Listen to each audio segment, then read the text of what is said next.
Ma Bible au quotidien, le verset du jour. Proverbe chapitre 16, le verset 24, je cite. Les paroles agréables sont un rayon de miel, douces pour l'âme et salutaires pour le corps. Le verset du jour nous transmet un message profond sur le pouvoir des paroles bienveillantes. Bien-aimés, le verset met en avant deux caractéristiques importantes des paroles agréables, leur douceur pour l'âme et leur bienfait pour le corps. Tout d'abord, les paroles agréables sont comparées à un rayon de miel. Le miel, comme vous le savez, était un aliment précieux dans l'ancien temps, réputé pour sa douceur et son goût délicieux, et il en est toujours de même aujourd'hui. De même, les paroles agréables sont douces à entendre, réconfortantes et plaisantes pour l'âme. Elles peuvent adoucir les cœurs blessés, apaiser les esprits tourmentés et répandre la joie dans les relations humaines. Ensuite, bien-aimés, ce verset souligne que ces paroles ont un impact bénéfique sur le corps. Le bien-être émotionnel est étroitement lié à la santé physique.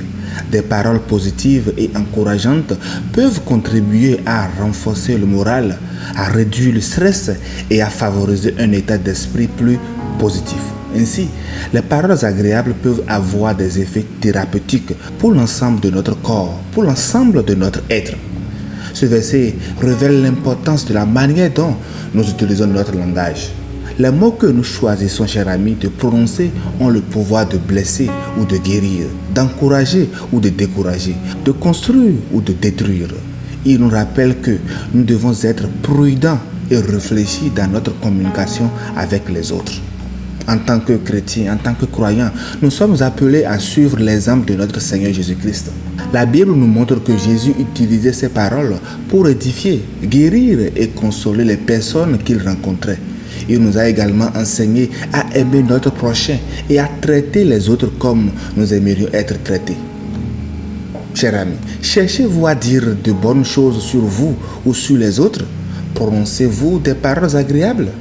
La Bible nous dit que des paroles agréables sont une source de guérison pour le corps. Le vôtre a-t-il besoin d'être guéri physiquement, spirituellement ou émotionnellement? Sachez que vos paroles peuvent opérer tout à fait cette guérison. Commencez par prononcer des paroles agréables qui répandent la vie, l'encouragement et la reconnaissance.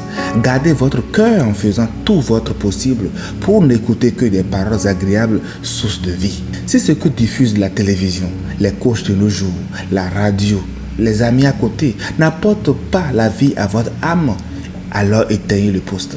Si vous entendez une conversation qui n'édifie pas ou qui ne produit pas de fruits, n'y prenez pas part, chers amis. Cependant, il peut arriver que des paroles qui ne soient pas toujours agréables à notre entendement soient prononcées. Mais à quelle fin? C'est cela qui est important de savoir. Comme m'a rappelé un jour le devancier Serge Koupakia Adebayo, des paroles dures et injurieuses sont par moments prononcées dans la Bible. Nous avons l'exemple de Jésus, « Malheur à vous, scribes et pharisiens hypocrites » et de Jean-Baptiste, « Race de vipères » qui vous a appris à fuir la colère à venir. Mais notons que ces paroles dures doivent être comprises dans leur contexte spécifique et leur intention. En comprenant ces paroles dures prononcées par Jésus et Jean-Baptiste, il est essentiel de se rappeler que Jésus était parfaitement juste et saint. Ces paroles visaient à amener à la repentance et à l'humilité, et elles étaient prononcées dans l'amour et la vérité. Nous devons chercher, bien-aimés, à équilibrer nos paroles en suivant l'exemple de notre Seigneur. Parfois, il peut être nécessaire de prononcer des paroles dures pour corriger et avertir. Mais dans tous les cas, sachons que nous devrions chercher à être bienveillants, édifiants et aimants dans notre communication. Faites simplement le choix de méditer la parole de Dieu qui, selon l'épître aux Hébreux, est vivante, efficace et remplie de paroles agréables dans nos interactions avec les autres. Si vous choisissez la vie parce que vous faites le choix de paroles sources de vie, vous verrez la guérison de Dieu à l'œuvre dans votre vie. Votre âme se sentira fortifiée et en paix, et vous avancerez encore plus vers la vie abondante que Dieu nous réserve. Chers frères et sœurs, sois une source d'encouragement pour toi-même et pour ton entourage en ce début de mois. Bonne méditation et joie de Christ pour tous. Excellent mois sous la protection de Dieu. Alléluia chez vous.